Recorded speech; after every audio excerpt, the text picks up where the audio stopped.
حضرت موسیٰ علیہ السلام کے دور میں ایک زانی اور بدکار عورت گزری ہے جن کو لوگوں نے اٹھا کر پورے کے ڈھیر کے اوپر ڈال دیا، مگر میرے رب کو یہ بات ناگوار گزری۔ اللہ تعالیٰ نے حضرت موسیٰ علیہ السلام کو حکم دیا، اے موسیٰ، میری ایک نیک بندی کورے کے ڈھیر کے اوپر پڑی ہوئی ہے، فوری جاؤ اور اس کے کفن دفن کا اہتمام کرو۔ حضرت موسیٰ علیہ السلام جب اس عورت کے پاس پہنچے تو دیکھا کہ وہ عورت کورے کے ڈھیر کے اوپر پڑی ہوئی ہے۔ حضرت موسیٰ علیہ السلام حیران اور پریشان رہ گئے، اور کیا دیکھتے ہیں کہ 4 کتے اس عورت کے جسم کی حفاظت کر رہے ہیں۔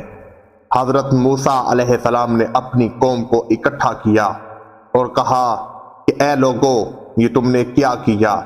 ایک اللہ کی نیک بندی کو پورے کے ڈھیر کے اوپر ڈال دیا۔ وہ سارے کے سارے لوگ حضرت موسیٰ علیہ السلام کی طرف دیکھ رہے ہیں اور کہہ رہے ہیں کہ اے اللہ کے نبی، آپ یہ کیا بول رہے ہیں؟ یہ وہ بدکار عورت ہے جس نے ہر فرض کے ساتھ زنا کیا، کوئی ایسا غلط کام نہیں جو اس عورت نے نہ کیا ہو، اور آپ کہہ رہے ہیں کہ یہ اللہ کی نیک بندی ہے۔ اور یہ سب لوگ کہہ کر وہاں سے چلے گئے، کوئی بھی اس کو دفنانے کے لیے تیار نہ تھا۔ حضرت موسیٰ علیہ السلام نے اپنے بھائی حضرت ہارون علیہ السلام کی مدد سے اس عورت کے جسم کو وہاں سے اٹھایا۔ اب اس عورت کو غسل دینے کا وقت آیا تو اس کو کوئی غسل دینے کے لیے تیار نہ تھا۔ حضرت موسیٰ علیہ السلام نے اپنی بیوی اور بیٹی کو حکم دیا کہ اس فلاں عورت کو غسل دو۔ غسل دینے کے بعد اس عورت کو دفنا دیا گیا۔ ایک دن سارے قبیلے والے اکٹھے ہو کر حضرت موسیٰ علیہ السلام کے پاس پہنچے اور آ کر کہنے لگے، اے اللہ کے نبی، یہ آپ نے اچھا نہیں کیا، ایک بدکار عورت کا آپ نے جنازہ پڑھایا۔ حضرت موسیٰ علیہ السلام کہنے لگے کہ اللہ کا حکم تھا، اس لیے میں نے اس عورت کا جنازہ پڑھایا اور اس کو دفن کیا۔ وہ سارے کے سارے قبیلے والے کہنے لگے کہ ہم گواہ ہیں، اس نے اپنی پوری زندگی میں سوائے غلط کام کرنے اور بدکاری کرنے کے کوئی نیک کام نہیں کیا۔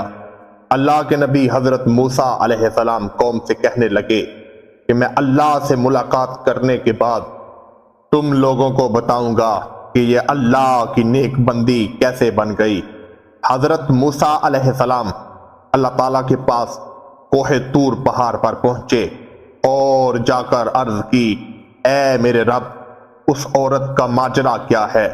اللہ تعالیٰ نے فرمایا، اے موسیٰ، یہ عورت واقعی بدکار تھی، اس نے پوری زندگی کوئی نیک کام نہیں کیا، یہ پوری عمر زنا کرتی رہی، کبھی اس نے نماز نہیں پڑھی، اور یہاں تک کہ یہ شراب نوشی کرتی تھی۔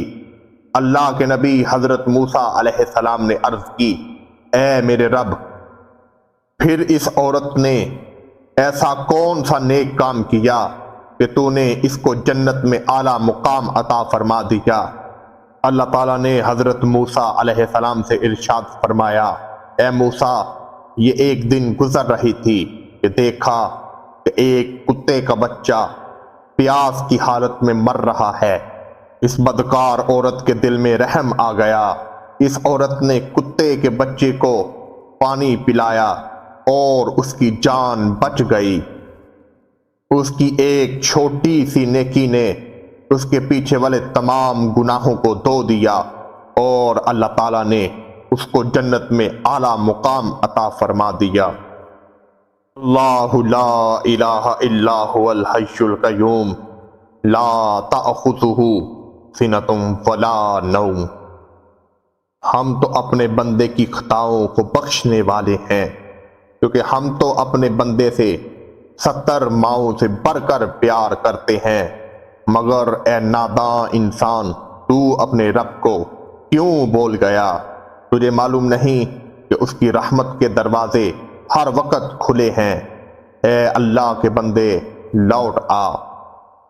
محترم ناظرین، اپنے رب کی رحمت سے کبھی بھی مایوس نہ ہوا کرو، اس کی رحمت کے دروازے ہر وقت کھلے ہیں، اور اپنے گناہوں کو یاد کر کے اپنے رب کی بارگاہ میں رویا کرو۔ اگر وہ اس بدکار عورت کو بخش سکتا ہے جو حضرت موسیٰ علیہ السلام کے دور میں پیدا ہوئی، تو اللہ کے نبی حضرت محمد صلی اللہ علیہ وآلہ وسلم کی امت تو سب سے افضل اور اعلیٰ ہے۔ یہ وہ امت ہے جس کے لیے حضرت عیسیٰ علیہ السلام نے دعا کی، اے میرے رب مجھے بھی اس امت کا دور عطا فرما۔ حضرت محمد صلی اللہ علیہ وآلہ وسلم کی شان اعلیٰ اور اعلیٰ تو ہے، پھر ان کے امتی کی شان کا کیا عالم ہوگا۔ اللہ تعالیٰ سے دعا ہے ہم نے جو بھی حق سچ بیان کیا اس کو اپنی بارگاہ میں قبول و منظور فرما۔ اگر سانسیں چلتی رہیں اور زندگی نے وفا کی تو انشاءاللہ ایک نئی اسلامک ویڈیو کے ساتھ ہم آپ کی خدمت میں ضرور